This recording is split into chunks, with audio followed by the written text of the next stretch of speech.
కృతజ్ఞత మరిచిపోయి మేలు చేసిన వాళ్ళ కళ్ళే పొడవాలని చూసినా, మేలు చేసిన వాళ్ళ కాళ్లే వెరగొట్టాలని చూసినా, ఎత్తుకుని పెంచిన వాళ్ళ చేతులు నరికేయాలని చూసినా, ఇలాంటి ద్రోహపూరితమైన పనులు గుర్తుపెట్టుకో.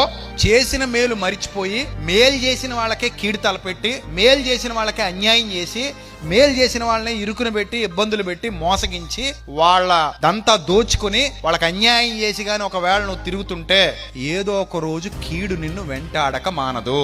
ఏదో ఒక రోజు భయంకరమైన పరిస్థితి నీకు దాపురించక మానదు. ఏదో ఒక రోజు నువ్వు చేసిన దానికి భయంకరమైన ప్రతిఫలం అనుభవించక తప్పదు. ఎందుకంటే నువ్వు చేసింది మోసం, నువ్వు చేసింది అన్యాయం, నువ్వు చేసింది కీడు.